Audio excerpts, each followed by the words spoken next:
Give an example of an organism in phylum Annelida. Give an example of an organism in phylum Annelida. Annelida వర్గంలో ఉండే జీవుల్లో ఒక ఉదాహరణనేమో అన్లిడా వర్గ జీవులకు ఒక ఉదాహరణను ఏమో earthworm or Leach.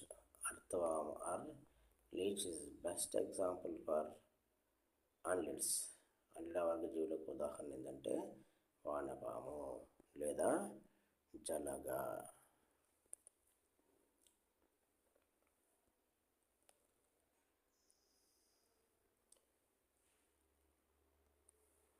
Give an example of an organism in phylum Mollusca. Give an example of an organism in phylum Mollusca.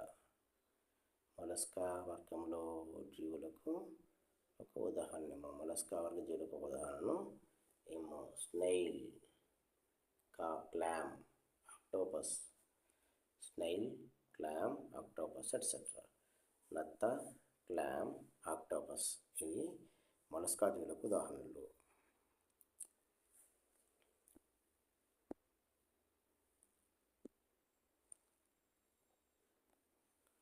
What is radial symmetry? What is radial symmetry? వలయ సౌష్ఠవం అనగానేమి? వలయ సౌష్ఠవం అనగానేమి? Body plane in which any plane through central axis divides body into mirror halfs. Body plane in which any plane through central axis divides the body into mirror halves. అంటే శరీరంలోని ఏ తలం గుండానైనా ఒక మధ్య కేంద్ర బిందువు గుండా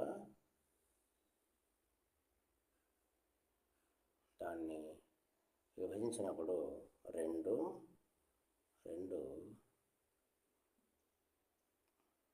సరిసమానమైన సగభాగాలు ఏర్పడతాయి.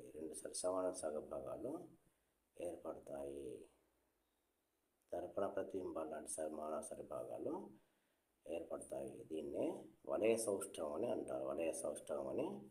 అంటారు. Body plan in which any plane through central axis కేంద్ర బిందువు గుండా ఆ జీవిని ఏదైనా రెండు భాగాలుగా విభజించినప్పుడు మనకు రెండు సరిసమానమైన సగభాగాలు వస్తాయి. ఇవి దర్పణ బింబాలను కలిగి ఉంటాయి. అంటే ఒకదానికొకటి